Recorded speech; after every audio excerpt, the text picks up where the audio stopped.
prechladnutý. A dnes sme mali rokovanie Republikovej rady, kde sme sa zaoberali samozrejme aj s otázkami, ktoré sa týkajú budúcich parlamentných volieb. V prvom rade sme prijali rozpočet strany na tento rok a zároveň sme prijali aj jednu výzvu, jedno uznesenie pod názvom Slovensko môže opäť raz. O tom by som vás chcel informovať, lebo to považujeme za najdôležitejšie.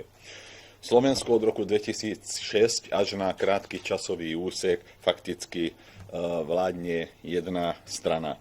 Práve preto nesie plnú zodpovednosť za obrovské množstvo problémov, ktorým táto krajina čelí. Po období reforiem zavládlo obdobie stagnácie, pričom vládna strana to nazýva stabilitou, keď chcete istotou. Dôsledky v úvodzovkách tejto stability pociťujú mnohé skupiny obyvateľstva, a ktorých problémy sa samozrejme týmto pádom ani neriešia. Zároveň musím konštatovať, že Slovensko sa začína čoraz viac približovať východu. Nejednoznačná zahraničná politika, rastúca šedá ekonómia, ale takisto aj rozsiahla korupcia, ktorého sme svedkami, sú len niektoré negatívne javy tohto javu, negatívne aspekty tohto javu. Je preto veľmi dôležité, aby táto stagnácia vo voľbách v roku 2016 skončila. Vládny populizmus a ani marketingové ťahy vlády už nestačia. Slovensko potrebuje čitateľný program, systémové zmeny, aj vtedy, keď neprinášajú okamžité výsledky. Most-Híd takýto program má, ako viete, volá sa to občianska vízia. A občianska vízia je program slušného, tolerantného a prosperujúceho Slovenska pre všetkých občanov Slovenskej republiky, či sú to živnostníci, alebo zamestnanci, študenti, dôchodcovia, Maďari, Slováci, alebo aj príslušníci iných národnostných menšín.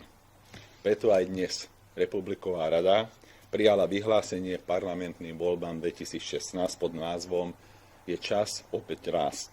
Potvrdzujeme tú našu ambíciu vytvoriť vládu, ktorá bude schopná priniesť ľuďom na Slovensku opäť rast a prosperitu. Sme si vedomí, že žiadna strana nebude schopná vytvoriť sama alternatívu voči Smeru. Sme však presvedčení práve o tom, že programová blízkosť strán, schopnosť spolupráce sú predpoklady pre fungujúcu budúcu vládu.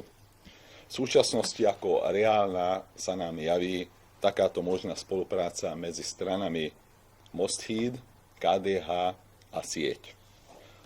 Len taká vláda, ktorej cieľom nebude moc, ale systémové zmeny v krajine môže fakticky pomôcť Slovensku a môže posunúť Slovensko teda dopredu. A práve preto Most-Híd chce byť spoluúčasťou alebo chce byť určitým spôsobom tou stranou, ktorá napomôže vytvoreniu takéto alternatívy a chce, aby Slovensko mohlo opäť rásť. Na začiatok asi toľko. Ďakujem pekne. Nech pre vaše otázky. Nech sa páči, táto. Dobrý deň, na to demokraty. Máme sa to spýtal, spomínali ste tých potenciálnych koaličných partnerov. Momentálne v parlamente sedí aj viacero pravicových strán. To znamená, tie, ktoré ste nespomenuli, kvôli tomu nepovažujete za relevantný vzhľadom na nejakú priespačnú alebo skôr hodnotovú.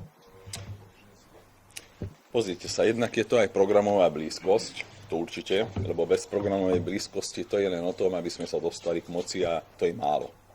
A jednak samozrejme je to aj o tom, že ako konkrétne strany, povedzme, pôsobia v parlamente a čo je ich hlavným cieľom.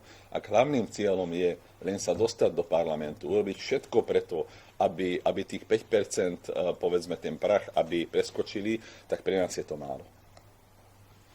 Ešte môžem ten týždeň rezonovať na kauza Váhostav, takže možno ako si predstavujete ďalšie pôsobenie po tejto kauze? Čo sa týka Váhostavu, musím vám povedať, že práve strana Most-Híd bola jediná, ktorá viac ako pred rokom navrhla riešenie, ktoré by bolo riešením aj v prípade Doprastavu, aj v prípade Váhostavu.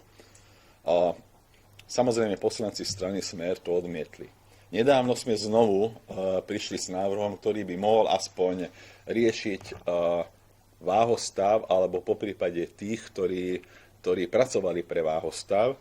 Stačilo k tomu, samozrejme, stačilo by prijať ten návrh náš, s tým, že potom do druhého čítania vláda by k tomu prijala skrátené legislatívne konanie. Listom sme požiadali pána premiéra o to, no tak nakoniec počkal na to, kým poslanci Smeru odmietli náš návrh zákona a potom napísali, že už je to bezpredmetné.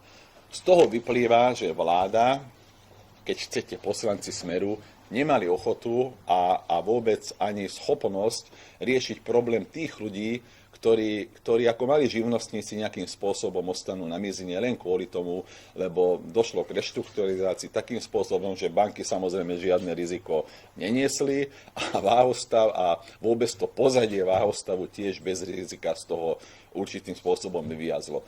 Takže ja si myslím, že to, čo sme mohli vidieť posledné dni a posledný týždeň, a to, čo sme mohli počuť aj z úst pána premiéra, minimálne si zaslúži jedno rokovanie Národnej rady. To znamená možno, že aj mimoriadnu schodzu, lebo si nemyslíme, že teraz po funuse je potrebné veľmi rýchlo kričať a povedať, že však my to ideme riešiť. Mali možnosť to riešiť, odmietli to, lebo pre nich malí podnikatelia a živnostníci nič neznamenajú. A ja si myslím, že toto je nehorázne a toto treba stále pripomínať.